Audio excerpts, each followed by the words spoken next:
Hagar's leaving her mistress's house. Genesis chapter 16. God had promised Abraham that you will have a son, surely you and Sarah are old. But years passed and no child was born.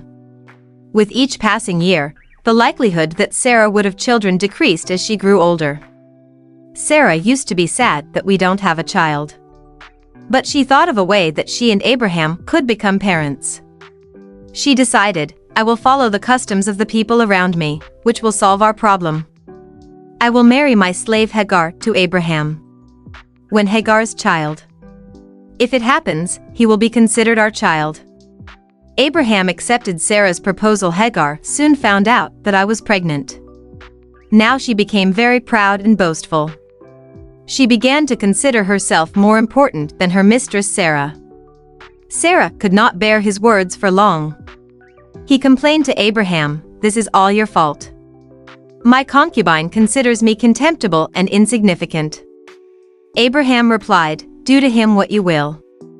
Sarah began to mistreat Hagar so much that she finally left her house. She wandered for a long time in the hot and dry desert. She was suffering from fatigue and thirst. Finally, a fountain was found from him. She sat there. God saw everything that happened. God slowly spoke to Hagar and asked, "Hagar, where are you going?" Hagar replied, "I am running away from my mistress." God said, "Go back to him. I made you cry, heard and saw the tears. I will take care of you. You will have a son. Name him Ishmael." Hagar thought how strange and good it was that God looked upon me and would help me. I am just a poor maid whom no one considers important. He said to God, "Kud ajud yakta hai." Then she went back to her mistress Sarah with consolation. Shortly after this, her son Ismail was born.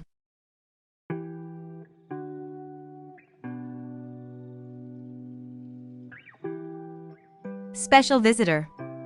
Genesis chapter 18.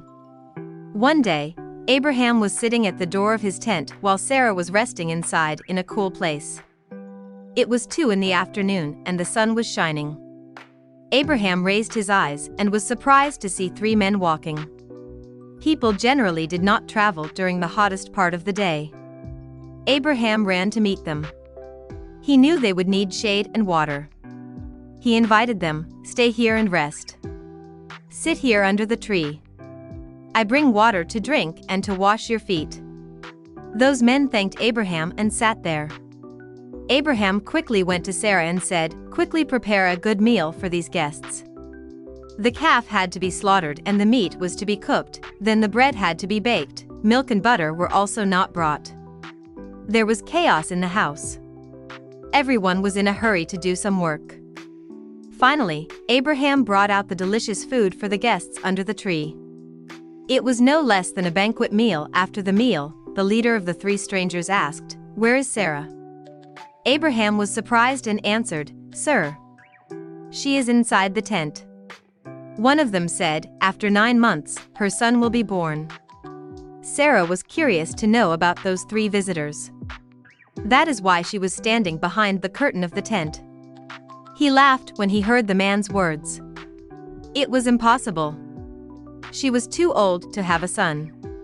The man asked, "Why did Sarah laugh?" Sarah panicked that my fault was caught and suddenly said, "I didn't laugh." The man replied, "You must have laughed. Is anything too difficult for the Lord? I will definitely do what I have promised." When Abraham heard these words, he was stunned. His visitors were not ordinary people. Their leader himself spoke the words of God.